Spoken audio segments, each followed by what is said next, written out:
एक भक्तमाल जी में एक कथा आती है, सावधानी से सुनो।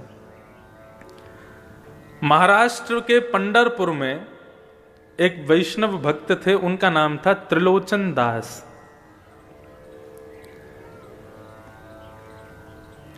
अपनी युवावस्था में ब्याह के बाद उनको कोई संतान नहीं हुई, तो वो निश्चिंत रहे, चिंता नहीं की। उन्होंने कहा श्री पंडरीनाथ भगवान ने हमको संतान नहीं दी, क्यों? क्योंकि पंडरीनाथ भगवान हमारे पुत्र हैं, वे ही हमारे पुत्र के रूप में हैं, इसलिए हमको उन्होंने कोई संतान नहीं दी। ऐसी भावना वो रखते थे। किसी वैष्णव संत की उन्होंने कथा सुनी, उस कथा में गौ ब्राह्मण संत सेवा, इसको सर्वाधिक श्रेष्ठ जानकर के उन्होंने संत सेवा शुरू कर दी अपने घर में। तो रोज क्या करते थे, अपने घर के बाहर खड़े हो जाते। जो पंडरीनाथ भगवान, विट्ठल भगवान, पंढरपुर का नाम सुना है आप लोगों ने? पंढरपुर में भगवान कृष्ण का अद्भुत मंदिर है। वहां पर भगवान कृष्ण दोनों कमर पर ऐसे भुजा रख करके और ईंट के ऊपर खड़े हुए हैं। उनका नाम है विट्ठल, श्री विट्ठल भगवान। भगवान कृष्ण का ही स्वरूप है। एक पुंडलीक नाम का उनका भक्त था। वो अपने माता पिता की इतनी सेवा करता था कि उसकी सेवा से प्रसन्न होकर के भगवान उसको दर्शन देने गए। जब द्वारिकाधीश उसको दर्शन देने गए तो भगवान के अंग से निकलने वाले प्रकाश, भगवान के इत्र की सुगंधी, भगवान के आभूषणों की खनक से वो बड़ा चिंतित हो गया और कहने लगा, कौन है भाई इतना प्रकाश कर रहा है, इतनी सुगंधी आ रही है, इतनी गहनों की आवाज आ रही है, कौन है? तब लक्ष्मी जी ने कहा, पुंडलीक भगवान आए हैं तुमको दर्शन देने। वो अपने माता पिता के चरण दबा रहा था। तो उसने कहा, मैंने तो बुलाया नहीं भगवान को, क्यों आए हैं? बोले, भैया तुम्हारी माता पिता की चरण में भक्ति इतनी दृढ़ है, उसको देख करके भगवान आए हैं। तो बोले, इनको पाने के लिए थोड़ी करता हूं, अपने माता पिता को सुख देने के लिए करता हूं। लक्ष्मी बोली, जिसके द्वार पर भगवान जाते हैं वो भगवान को आमंत्रण करने के लिए सिंहासन देता है। ठीक है तुम सेवा कर लो, लेकिन भगवान को कोई आसन तो दे दो, खड़ा होने के लिए, बैठने के लिए। पुंडलीक बड़ा चिंतित हो गया, ये और मेरे सिर पर बला आ गई है। भगवान को बोल रहा है, बुलाया है नहीं, अपने आप बिन बुलाए मेहमान बन के आ गए, अब घर पे और बैठेंगे मेरे आके। तो अब उसको कोई आसन नहीं मिला, तो पैर दबाते दबाते उसको एक नीचे ईंट मिली, तो उसने ईंट को खिसका दिया, ले लो आसन, खड़े हो जाओ इस पर। रुक्मणी जी को गुस्सा आ गया, भगवान का हाथ पकड़ लिया, बोले बिल्कुल नहीं रुकोगे यहाँ पे, ऐसा अपमान करने वाले भक्त के यहाँ रुकेंगे हम? भगवान के नेत्र सजल हो गए, बोले अब तो इसको दर्शन दे के ही जाऊंगा मैं, ये जब तक सेवा से मुक्त नहीं हो जाएगा तब तक यहीं खड़ा रहूंगा। और जैसे कोई प्रतीक्षा करता है, किसी का इंतजार करता है, ऐसे ही भगवान उस ईंट पर खड़े हो गए, दोनों भुजाओं को कमर पर रख के। आज भी वो पंडरीनाथ भगवान आज भी ईंट पर खड़े हैं। ऐसा अद्भुत मंदिर पूरे भारत में नहीं है। प्रत्येक मंदिर में आपको दूर से दर्शन होगा, लेकिन केवल श्री विट्ठल भगवान का मंदिर है जहां पर भक्त भीतर जाकर के पंडरीनाथ भगवान को गले लगा सकते हैं। गले लगाओ तब वहां से बाहर जाओ। जब गले लगाते हैं तो भगवान की इत्र की सुगंधी पूरे हमारे अंग में आ जाती है। इतना सुंदर मंदिर है, अद्भुत। तो पंडरीनाथ भगवान को त्रिलोचन जी अपना पुत्र मानते थे, ये कथा में बोल रहा था। त्रिलोचन जी ने संत सेवा शुरू कर दी, तो पंडरीनाथ भगवान, श्री विट्ठल भगवान के जो लोग दर्शन करने जाते थे, सबको बोलते थे, प्रसाद पाइए, प्रसाद पाके जाइए, प्रभु प्रसाद पाके जाइए।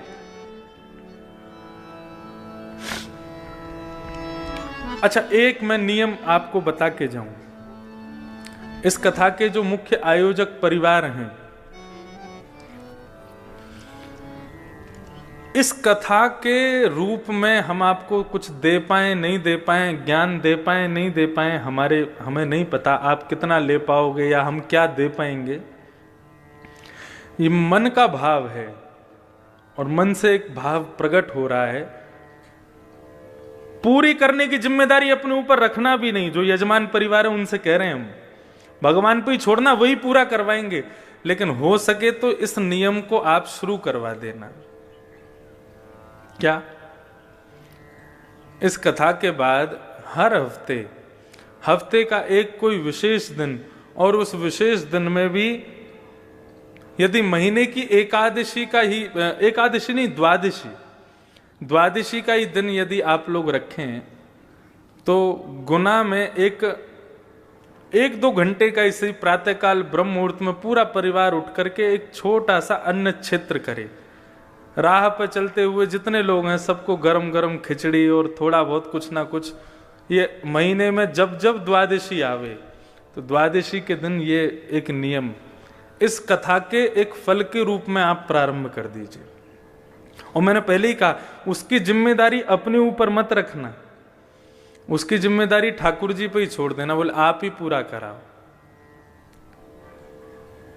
हमें कम से कम ये सांत्वना रहेगी कि हमने अपनी कथा के द्वारा गुना में, और आपको भी एक संतुष्टि रहेगी उस कथा से, हमारे गुना क्षेत्र में प्रत्येक द्वादशी को एक छोटा सा अन्न क्षेत्र चलता है।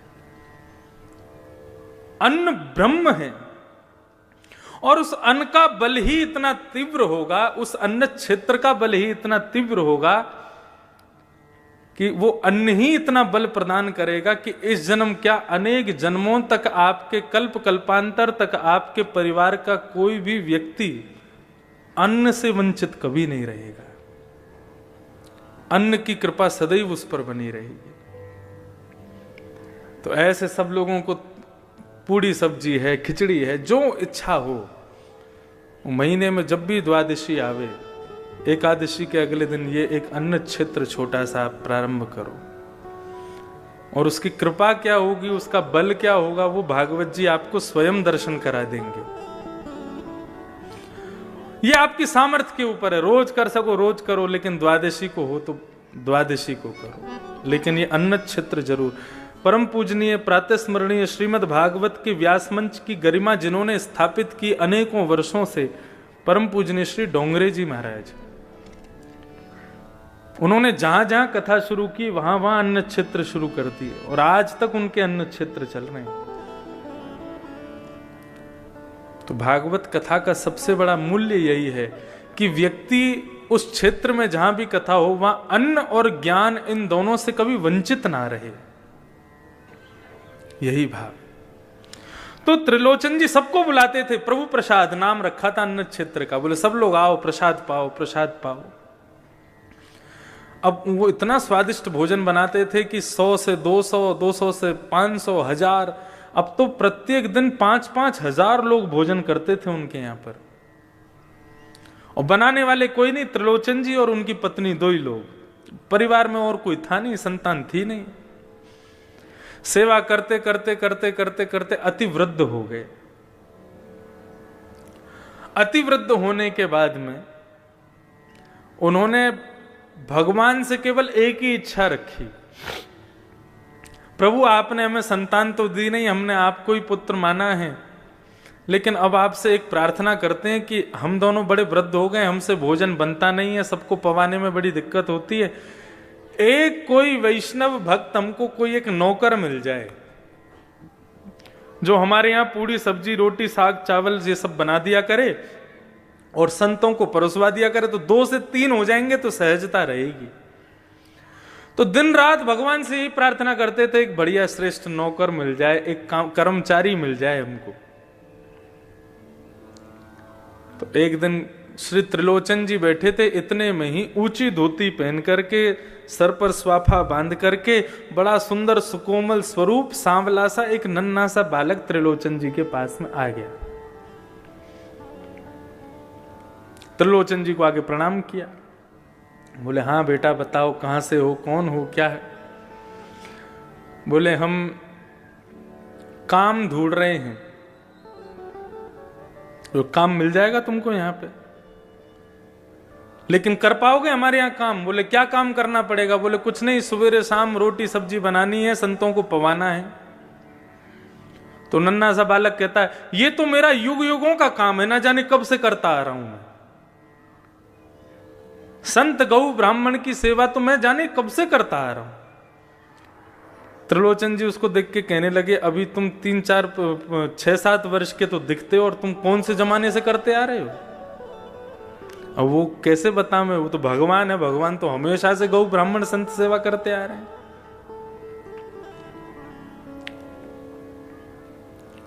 एक पंचतंत्र की कथा में यह भाव बताया जाता है। एक नदी के किनारे एक कुकर, ग्राम सिंह, जिसको साधारण भाषा में कुत्ता बोलते हैं, तो वो ग्राम सिंह गांव का शेर, वो ग्राम सिंह एक नदी के किनारे में रहता था, उसका पूरा परिवार उसके साथ रहता था। वैशाख के महीने में उसकी पत्नी ब्याई थी, बालक हुए थे बहुत सारे। तो एक दिन नदी में बाढ़ आ गई। जैसे ही बाढ़ आई तो बाढ़ आते ही इतना पानी आया कि उस ग्राम सिंह के बच्चे जोर जोर से चिल्लाने लगे, अरे बाप रे, इतना पानी तो हमने अपने पूरे जीवन में कभी नहीं देखा। तुम्हारा जीवन ही कितना सा, 1 महीना पहले तो तुम्हारा जन्म हुआ है, उसमें भी तुम क्या क्या देख लोगे। तो ठीक उसी प्रकार ये त्रिलोचन जी के पास में जो बालक आया वो कह रहा है, मेरा तो जन्म जन्मों का काम है, ना जाने कब से करता आ रहा हूं। त्रिलोचन जी हंसने लगे, बोले अच्छा नाम क्या है तुम्हारा? बोले मेरा नाम अंतर्यामी है। बोले वाह, बड़ा बढ़िया नाम है। तुम्हारे माता पिता कौन है? बोले मेरे कोई माता पिता नहीं है। बोले अच्छा, हमारे यहां काम करोगे? बोले कर तो लूंगा, लेकिन शर्तें हैं मेरी। त्रिलोचन जी बोले क्या शर्तें हैं? बोले सबका भोजन मैं बनाऊंगा, लेकिन मेरा भोजन आपको बनाना पड़ेगा। सबके लिए भोजन मैं बना दूंगा, लेकिन मैं अपने हाथ का बना हुआ भोजन नहीं पाता। ठाकुर जी पूरे विश्व को अन्न प्रदान करते हैं, पूरे विश्व को दाल चावल रोटी सब्जी सब देते हैं, लेकिन ठाकुर जी का भोग हमको ही बना के रखना पड़ता है। ठाकुर जी बोले सबको हम पवा देंगे, लेकिन हमारा भोग आपको बनाना पड़ेगा। त्रिलोचन जी बोले ठीक है, छोटा सा बालक है, छोटा सा इसका पेट है, 2 रोटी में पेट भर जाएगा। दूसरी बात, बोले एक और शर्त है। बोले क्या शर्त है? बोले कि हम 2-4 रोटी नहीं खाते। बोले कितनी खाते हो? बोले 2 सेर आटे की रोटी खाएंगे हम। अब त्रिलोचन जी की पत्नी कहने लगी, सेठानी जी, बोले कोई बात नहीं, पूरे दिन में तुम सबको हजारों लोगों को पवाओगे, 1-8 सेर आटे की रोटी हम तुमको खवा दिया करेंगे, कोई बात नहीं। बोले एक और शर्त है। बोले तीसरी शर्त क्या है? बोले तीसरी शर्त यह है कि हम जितना भी खावें आपको खवाना पड़ेगा। कभी अगर ये बोल दिया बहुत पेटू है, बहुत खाता है, तो मैं छोड़ के चला जाऊंगा, मुझको कभी टोकना नहीं।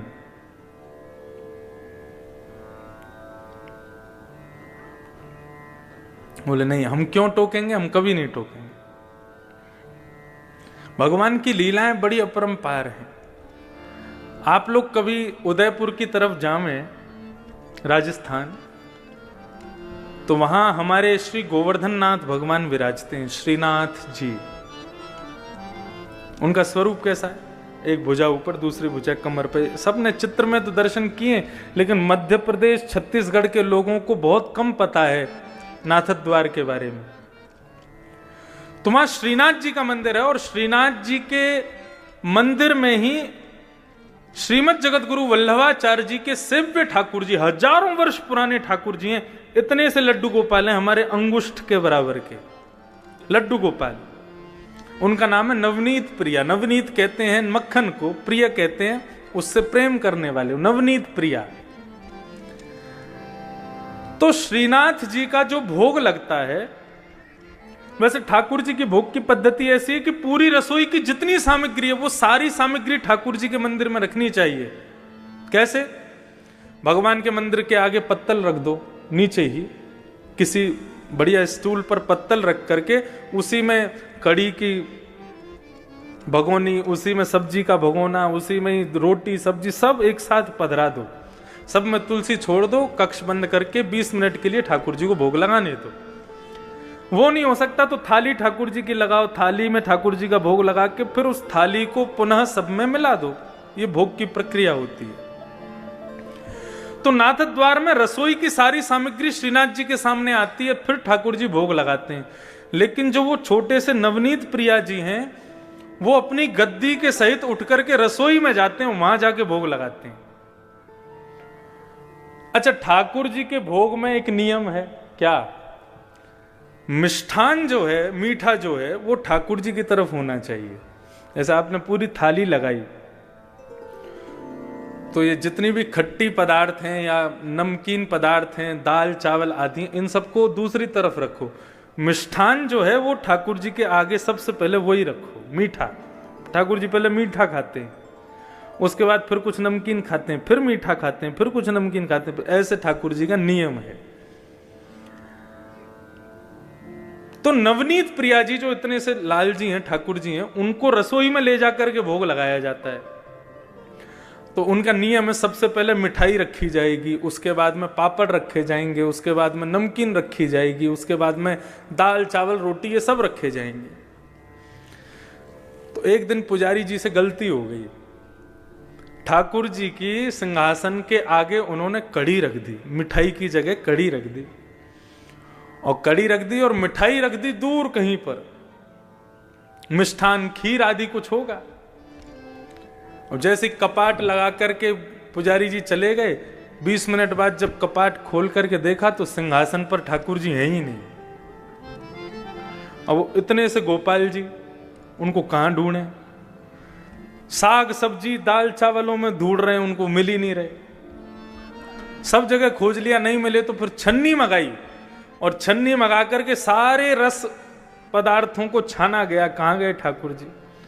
सबको छानते छानते अंत में जैसे ही वो कड़ी जो सामने रखी थी उसको जैसे ही छाना, उसमें ठाकुर जी मिल गए। तो पुजारी जी को लगा, वाह आपको कड़ी इतनी पसंद है, अब तो भैया रोज कड़ी बनेगी, अब तो 15 दिन तक रोज कड़ी कड़ी बन रही है महाराज, कड़ी का ही भोग लग रहा है और कुछ लगा ही नहीं रहे। बोले इतनी बढ़िया लगी कि उसमें कूद गए। तो एक दिन पुजारी जी के सपने में रोते हुए भगवान आए। पुजारी जी बोले, क्या हो गया, आप रो क्यों रहे हो, हमसे सेवा में कोई अपराध हो गया? बोले तुम रोज कड़ी कड़ी खवा रहे हो। बोले उस दिन आप कूद गए कड़ी में तो हमको लगा आपको प्रिय है इसलिए लगा रहे हैं। बोले मुझे कड़ी प्रिय नहीं, मैं तो खीर खाने जा रहा था तो बीच में कड़ी पड़ गई, उसमें ही गिर गया मैं। बोले कड़ी नहीं, खीर का भोग लगाओ। तो ये सब अनुभव आपको भी होंगे यदि भाव से सेवा करोगे। तो त्रिलोचन जी ने कहा, त्रिलोचन जी से भगवान ने कहा, कभी हमसे ये मत कहना बहुत पेटू है, बहुत खाता है, यदि कहा तो हम चले जाएंगे। हमारे ठाकुर जी आते हैं हर कथा में, इतने से है श्रीनाथ जी, श्री गिरधर लाल, अभी उनका उत्सव चल रहा था, अभी सुबह आस्था भजन पर भी वो चल रहा है 11 बजे से लेकर के 3 बजे तक। तो 11 से 1 बजे तक अपने घर पर आप कथा सुनो, भोजन पाते जाओ, और 1 बजे फिर यहां आ जाओ, 2 बजे से फिर यहां सुनो। तो उनका उत्सव हम करते हैं हर वर्ष। इतने से ठाकुर जी और उनका 56 भोग लगता है, विशाल पाते हैं ठाकुर जी को भोग। 3 चीज बहुत प्रिय है ठाकुर जी को। सबसे पहला श्रृंगार, अच्छे अच्छे श्रृंगार हों, अच्छे अच्छे अलंकार हों। दूसरा ठाकुर जी को प्रिय राग, कीर्तन कथा, ये सत्संग भजन, ये सब ठाकुर जी को प्रिय है। और तीसरा ठाकुर जी को प्रिय भोग। बस ये 3 ही सेवा के स्वरूप हैं, इसके अलावा कुछ नहीं करना। राग, भोग और श्रृंगार। तो त्रिलोचन जी बोले हमको कभी पेटू मत बोलना। बोले कभी नहीं बोलेंगे। अब तो महाराज भगवान अंतर्यामी ने सेवा करना शुरू किया। कड़ी बनाते हैं, सब्जी बनाते हैं, खीर बनाते हैं, पूड़ी बनाते हैं, रोटी बनाते हैं, अकेले बैठ करके बनाते हैं, और सब संतों को पवाते हैं, सबको पवाते हैं। सब लोग अपनी उंगली चाटते रह जाते हैं, ऐसा स्वाद। और सबसे बड़ी कमाल की बात तो यह कि कितनी भी पंगत आ जाए कभी भी सब्जी कम नहीं पड़ती। और सबको पवाने के बाद फिर ठाकुर जी स्वयं बैठते हैं, सेठ सेठानी पूरे दिन बना बना के खिलाते हैं, पूरे दिन खाते ही रहते हैं। रात्रि में अपना भोग आदि से निवृत्त होकर फिर मालिश करते हैं, तेल लेकर के त्रिलोचन जी के पैर दबाते हैं, हाथ दबाते हैं, शरीर की पूरी मालिश करते हैं। वर्षों से सेवा कर रहे अंतर्यामी भगवान, उनकी सेवा से त्रिलोचन जी की वृद्धता चली गई, बिल्कुल युवा जैसे दिखने लगे। आस पड़ोस के सब लोग कहने लगे, बोले महाराज तुम्हारे यहां बढ़िया नौकर आया है, तुम्हारे दिन बदल दिए। देखना बुढ़ापे के बाद युवावस्था आ गई तुम्हारी तो। लेकिन सेठ जी की पत्नी को सब कहने लगे, सेठ जी पर बड़ी कृपा की है तुम्हारे सेवक ने, लेकिन तुम अभी भी वृद्ध हो, तुम अभी भी बुढ़ी हो, क्यों? बोले सेवा इनकी करता, हमसे तो करवाता है वो। पूरे दिन रोटी बना बना के खिलाना पड़ता है उसको, बहुत पेटू है, बहुत खाता है। जैसे ही ये बात कही है, भगवान अंतर ध्यान हो गए। शाम का समय हुआ, त्रिलोचन जी और उनकी पत्नी ढूंढ रहे हैं, बेटा अंतर्यामी कहां हो? पूरा घर खोज लिया, कक्ष खोज लिए, गली खोज ली, मोहल्ले खोज लिए, लेकिन नहीं मिले। इतने व्याकुल हो गए, अपनी पत्नी से पूछने लगे, तुमने कुछ कहा था क्या उसको? बोले नहीं, मैंने तो कुछ नहीं कहा। तो फिर कहां गए? कहीं तुमने गलती से पेटू है, बहुत खाता है, ऐसा तो नहीं कहा? बोले कि मुझसे अपराध हो गया, मैंने अपनी सहेलियों से कह दिया था। ओहो। बस उसी बात को ध्यान करते हुए भगवान के मंदिर में गए। श्री पंडरीनाथ भगवान ईंट के ऊपर खड़े हैं, दोनों भुजा रख करके। त्रिलोचन जी रोने लगे, भगवान के चरणों में प्रार्थना करके बोले, आपने संतान नहीं दी, हमने स्वीकार किया। आपने परिवार नहीं दिया, हमने स्वीकार किया। लेकिन आपकी कृपा से एक वैष्णव भक्त नौकर मिला था हमको, अंतर्यामी। हमसे अपराध हो गया, वो हमें छोड़ के चला गया। प्रभु हमें कुछ नहीं चाहिए, हम जीवन पर्यंत उसको देख देख करके जी लेंगे, लेकिन कृपा करके उसको वापस बुला दो। ऐसा कहकर के त्रिलोचन जी जैसे ही रोने लगे, भगवान से देखा नहीं गया और सामने खड़े हुए पंडरीनाथ भगवान ही अंतर्यामी के रूप में प्रकट हो गए और सेठ जी को अपने हृदय से लगा दिया। बोले, गौ ब्राह्मण संत सेवा के लिए कोई सेवक आपके घर नहीं आता है। यदि संत सेवा में किसी की अति निष्ठा है तो उसको मेरा ही स्वरूप मानिएगा, वो मैं ही आया हूं। साधारण मानव की संत में कभी इतनी निष्ठा नहीं हो सकती, मेरा ही अंश उसके भीतर जाकर के संत के प्रति निष्ठा को प्रकट करता है, वो मैं ही था।